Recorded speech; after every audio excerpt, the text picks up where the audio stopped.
Hi, this is Ron Chuckett. We're doing a special Saturday edition of the So You Want to Be a Sports Writer series because of the breaking events today in Kansas City. As most of you know by now, Kansas City Chief linebacker Javon Belcher shot and killed his girlfriend at home this morning and then drove to the Chiefs facility at Arrowhead Stadium and then shot and killed himself in front of General Manager Scott Pioli and Kansas City Chief head coach Romeo Cornell. A couple things I want to touch on here. One, whenever, if you've ever had any journalism interest or background or whatever, when news of something like this happens, the first I had heard of it was the second tweet that Jay Glazer sent out about 9:30 Eastern time this morning, saying that the facility was in lockdown and players were being called in. You knew it wasn't good then. Your adrenaline just gets flowing. You want to cover the story because you know it's an important story. Um, that's one of the inherent reasons why we do what we do. We part of us not lives for situations like this where okay, we're valid, we're wanted, we need to do something, and then the reality of the story kind of kicks in, and then you get the stomach punch of, oh, really, did that just happen? You read about the poor, the 3-month-old baby involved, and that the girlfriend's mother was there when the shooting took place at the home, and he does feel awful. My initial reaction was to pass out along immediately to the breaking news editor at Bleacher Report what was going on, because in my Twitter timeline you basically get told, how long before something was sent out, and I knew it was under a minute, and so that's how my quick involvement with the story pretty much started and ended, was trying to pass along information to them as soon as I saw it, just from the people that I followed, just to try to help, because I think your first instinct in that situation is just to help get the story out, pass it along, because people are going to be interested. I did not know who Javon Belcher was till today. I'm sure some of you knew who he was, and most of you didn't know who he was. But after today, he will be an important footnote in Kansas City Chiefs history and in NFL history, along with domestic violence history, from apparently the story that was being circulated around the Kansas City Star, that this fight started over his girlfriend being out too late for a concert. I asked specifically if they wanted some help covering the story, was politely told no, and passed along updates as I saw to the editor's desk until it was pretty obvious that they had a very good handle on things, and then you just kind of stay the hell out of the way and let the people who are on duty take care of that. One of the unfortunate things in covering sports is that real life intercepts every once in a while. We cover the drama of sports a lot because of the drama, and because we can be interactive with it as fans, as writers. It does have an effect on the teams that you cover, or on the players that you root for.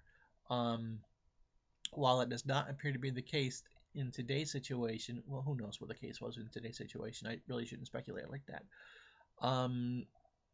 The first thing you gotta do after you get that rush out of, oh, we gotta get the story out, there's a story here to get out, is you back up and you reflect. And in my case this afternoon, you just kind of wondered, what could possibly lead a person to do this.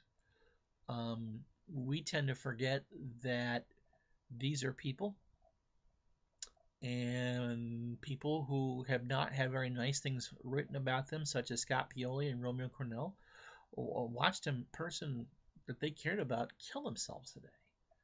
I can't imagine. And now we have to get back into the business because they will actually play this game tomorrow. Apparently, because of the timing of the season, they really had no choice but to play this game tomorrow. They have to go back to business and in that. I guess a couple quick things as far as as writing about tragedies is concerned is don't speculate with anything that you can't confirm.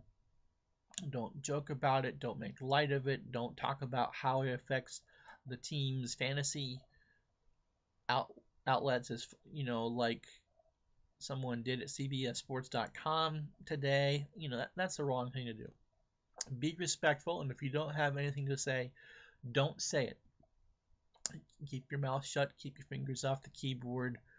For those of us who are a little bit older and can try to put things into words, I tell you, I sat at the keyboard today and could not do it. I had half an article written out, and it was just a pile of junk, incoherent thoughts, trying to make sense of something that is absolutely senseless. And I understand that for some people, that is their job to do that. And because I don't really have any involvement personally have any involvement with the NFL on that level or the Chiefs, I realized about halfway through it just wasn't my place to try to say those words to the audience that will give them some comfort.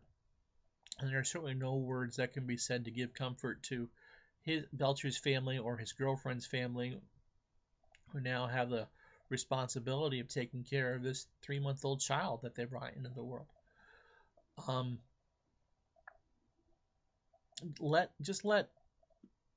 Unless you really have something to say, and unless you can be absolutely straightforward and pass along your feelings, it's just best not to say anything until you've had time to reflect and had time to digest what it is that's actually happened. It's one of the actually easier things about being in the newspaper or magazine business, as opposed to the internet media business, is that by the time that their deadlines roll through, the next morning or next week, depending on the magazine, you've had a chance to sleep on it, put into words how horrible this is, and then go on from there.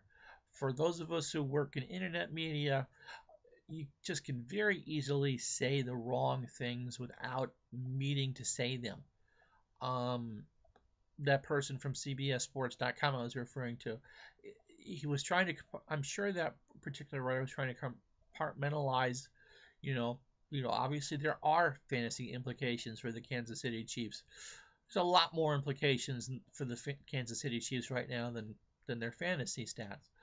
I think for people who make mistakes like that, I think they in their head are trying to just cope with whatever it is that they're reading and trying not to think about it. I mean, this particular story I've already gone 8 minutes, is just terrible.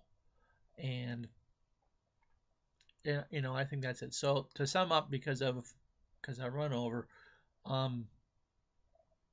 unless you've been through something like this before and can say something really quick to put this into perspective, let the people who either are very familiar with the situation or very familiar with the players actually deal with topics like this, and wait a couple days until it sinks in, until you can be smart enough to say something, and then if you feel like at that point you have something to say, just say it.